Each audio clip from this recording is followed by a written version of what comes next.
है। जी हाँ, नेपाल में परसा जिला प्रशासन ने टेस्ट किया है। 3 लोगों में कोरोना के लक्षण पाए गए हैं। तो इस वक्त की बड़ी खबर हम आपको बता रहे हैं कि आतंक के मुखिया ने कोरोना फैलाया, यही सवाल हम बार बार पूछ रहे हैं और इंडिया न्यूज ने लगातार ये खबर आप तक पहुंचाई, जोर शोर से इस मसले को उठाया ताकि कोरोना का संक्रमण फैलाने की साजिश जो लोग कर रहे हैं उनके चेहरे बेनकाब हो सके। और अब उस खबर का असर हुआ है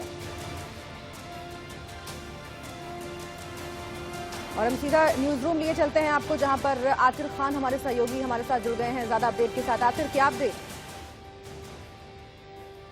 पर तस्वीरें हैं, ये साफ बयां करती हैं कि जो इंडिया न्यूज पर कल खबर चली थी जालिम मियां का जो पूरी एक षड्यंत्र था और एक अलर्ट भेजी गई थी भारत की ओर से पाकिस्तान को कि जालिम मुखिया के नेतृत्व में एक पूरे जो संक्रमित जमाती हैं वो भारत में आ सकते हैं। वो पैरासीटामोल खा खाकर अपना टेम्परेचर जो है वो कम कर रहे हैं ताकि उनका बुखार सामने दिख ना पाए।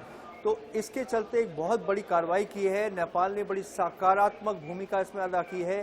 वीरगंज इलाके में पूरे जो ये क्षेत्र था, जिस मस्जिद से इंटेलिजेंस आई थी कि वहाँ पे ये छिपे हो सकते हैं, वहाँ पर कार्रवाई की गई है। वहाँ के लोगों का टेस्ट कराया है स्थानीय प्रशासन ने और उन 24 वहाँ पर कुल लोग जो थे उनमें से 3 का जब स्वैब टेस्ट कराया है प्रशासन ने वीरगंज क्षेत्र में, तो ये पता लगा है कि उनके कोरोना के लक्षण सामने आए हैं और उन सैंपल्स को काठमांडू भेजा गया है विस्तृत जांच के लिए, जिसके बाद औपचारिक इसकी घोषणा की जाएगी। लेकिन ये बात स्पष्ट हो गई है कि वहां पर जो लोग थे उनकी सभी की चेकिंग की जा रही है।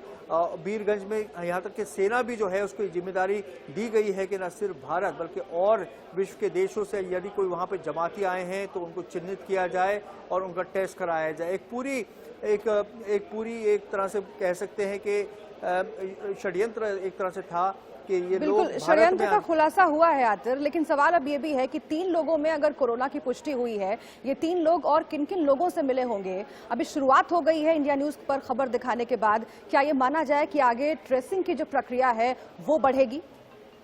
बिल्कुल, इस पूरी रिपोर्ट को जो हमने सतर्क किया, इस पे मीडिया में उजागर किया है इंडिया न्यूज की रिपोर्ट में।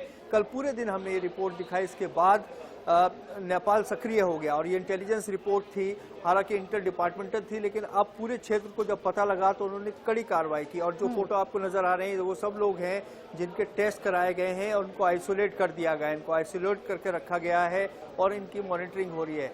तो एक बड़ा अभियान छेड़ दिया गया इस रिपोर्ट के बाद, जिससे कि एक जो भारत में आने की आशंका थी कि ये जमाती जो भारत में आ सकते हैं बिहार के रास्ते और ये संक्रमण फैला सकते हैं, उसको रोक दिया गया है। वहीं नेपाल ने उनको आइसोलेशन में रखा है। बिल्कुल, अब आगे पूछताछ में भी खुलासा हो सकता है कि भारत में जो खतरा फैलाने की साजिश है वो कहां तक पहुंची और भारत में जो संक्रमण के मामले हैं उसमें कितना योगदान है, क्योंकि बार बार ये बात सामने आ रही है कि खतरा फैलाने की कोशिश, संक्रमण फैलाने की कोशिश हो रही है। बहुत शुक्रिया आपका।